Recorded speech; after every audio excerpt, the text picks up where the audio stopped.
Oftentimes, when a candidate calls it quits, it's because the money dries up. That does not appear to be the case for Nikki Haley. One example, sources tell me and my colleague Kylie Atwood that a planned New York fundraising event this coming Tuesday is still on, and some of America's wealthiest Wall Street titans are hosting, including billionaires like Ken Langone, Leonard Stern, and Henry Kravis. With the money still coming into her campaign coffers, Haley made clear this morning that she's not letting up on her attacks on Donald Trump. She throws an absolute temper tantrum talking about revenge. He's going to ban anyone from MAGA that donates to me. Think about that. That's a president who's supposed to serve every person in America. I mean, he's sure totally unhinged. I'm joined now by my great panel of political reporters to discuss all of this. CNN's Casey Hunt and Daniel Strauss, also of CNN and Semaphor's David Weigel. Thank you so much. Nice to see you all. Happy Friday, as I like to say on weekends where I'm working, to those who celebrate. So I mentioned this reporting about this fundraiser that everybody has kind of been looking at. Is it on? Is it off? We understand that it's on. And it's not just that. It's that's Tuesday. Then she's going to Miami and Palm Beach and San Francisco. And there's a long list that I have here of fundraisers, which is a big deal because for the most part, when people who have the money don't feel like they want to waste it on somebody who is not going to win, and she certainly doesn't have the delegates, it's still a big question mark what happens in South Carolina, but she's going to be able to keep pushing. She is. And, you know, that's the big difference between her and Ron DeSantis, Exactly. whose money ran out immediately because he was, let's be real, running as Donald Trump light, Donald Trump without the person.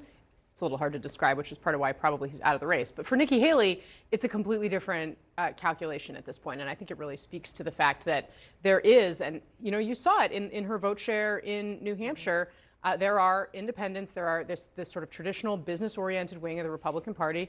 They don't have any place to go, and they've signed up with Nikki Haley. And they apparently thought that her showing was strong enough in New Hampshire. Yeah, and I should say, as you come in, Daniel, not everybody is sticking with her. Andy Sabin, this is great reporting from our colleague Eva McKend. He was another donor. The campaign wants to script me and tell me what I should say. They want to make money. They want to keep this going. Rather than tell Nikki what she should hear, they tell her what she wants to hear.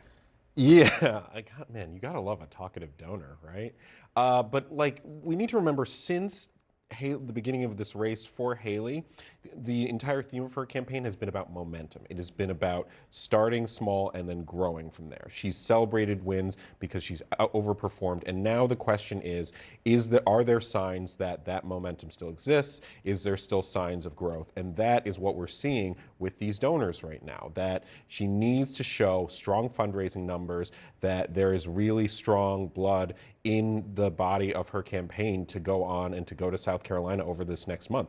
And if there isn't that vitality in there, that's going to make it much harder for Haley going forward. She has become increasingly sharp in her attacks on Donald Trump. There are a lot of people who are mostly never-Trumpers who say, where was this at the beginning? Could she have gone farther? We'll never know the answer to that. Sarah Longwell, who is one of those never-Trumpers, here's what her suggestion was for Nikki Haley. It is time for her to go the full Liz Cheney, right? There is no path for her. There is no math for her. Nikki Haley has a chance to go down swinging and to be a legend and burn the boats. Not going to happen. She's not going to go the full Liz Cheney. No, what are her options? One is that Donald Trump loses in 2024, and she looks like the person who was right all along. I was the Cassandra who happened to be correct, that he could not win this election. The other is that, and this is the last panel kind of about this, something happens to Trump, TBD, and he's not the nominee, and she is in second place. Those are her options. What she's doing right now, kicking off what Dan was saying, when's the last time you saw somebody have a New York fundraiser and brand that as anti-establishment? She is right now running a very smart campaign. Donald Trump has helped her, I think, with this heavy-handed move by the RNC that lasted maybe a couple hours by letting her position herself as a rebel inside the party who doesn't want the big boys, the fellas, to pick the nominee. I think that is a message that is great for those two scenarios I talked about. I stood up when no one else would, and I was right about this guy. Yeah, such a great point. You had great reporting on that short-lived RNC move, which we'll get to in a second.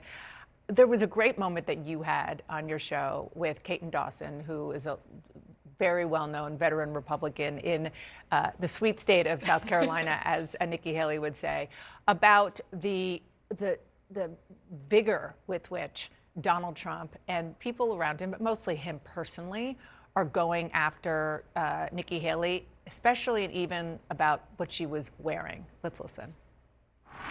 Underestimating the ability for Trump to polarize as many women in South Carolina as he can with his seedy little comments about what Nikki had on. Caton Dawson has seen it all in South Carolina. And, one of the things he said in that interview, too, was that he underestimated Nikki Haley when she first came out in South Carolina. I mean, nobody thought she could win. And she figured it out. She brought in Sarah Palin. She did it over the boys, which is if there was ever a boys club, it is in the South Carolina Republican Party, right? And she won that governor's race. And Caton was a pretty strong surrogate for her. And, I do think gets at if she is going to have a path of some sort in South Carolina, he really does kind of have his finger on it. I was talking to Mark Sanford, the former governor, today as well, and he said he thinks she's got a ceiling of about 40% in South Carolina. I will say, if she were to hit 40% in South Carolina, I think we'd all be having a much different conversation the next morning than we were after the New Hampshire primary. And I mean, I'll be honest, when you look at her, I'm honestly interested in what you think, Dana, too. I mean, the skills that she has shown in the last 48 hours, or how many hours? I've lost track of all the hours in this week. You know why? Because there's been many hours. But since Tuesday night, I mean, she really has been sharp and pointed, and has shown she hasn't backed down. I mean, totally unhinged. That's the strongest thing I've ever heard her say about Donald Trump. And what Donald Trump and his allies are doing, in many respects, are making it easier for her to do that. Not just the dress comment and everything else he said on election night, but what you were reporting about, which is this move to have a motion inside the RNC to just declare Donald Trump the nominee, and suddenly they realized that there was backlash, and which Donald Trump, from our reporting, Kristen Holmes and he was totally behind the move at the beginning, and then there was backlash, and he said, "Oh, never mind." Yeah, and this shows that there is a level of caution for the Trump campaign right now. They want to make the case that they are winning this campaign organically, that it is not rigged, that he's the one that is interested in fair elections, and that he can beat Haley fair and square. And this push to make him the presumptive nominee, to move the RNC and its infrastructure to regard him as their candidate, really did not fall in line with that argument and that claim right now. And it shows also that, for as long as Haley is in this race, Trump has to compete with her. He cannot ignore her at any point in time. Dave, put a button on this.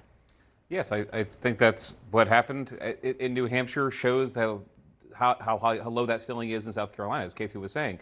That was ideal conditions for Haley. We all talked about it. She ended up with about 24 or 26% of the Republican vote. South Carolina primaries, historically, Republicans make about 3/4 of that vote. Mm-hmm. So what did she do to change that conversation? I think this is about it, is raising questions about Trump's acuity, something that is being done by Democrats with less effectiveness, and just saying it every week. The only trap she has is next week, Democrats vote. That's going to take some people off the board in South Carolina who can't vote in that primary. So we don't know how effective this can be for another, let's count the hours, count the days, another 8 days. That's a really good point. Yeah. We are going to be watching to see how many Democrats vote in that primary.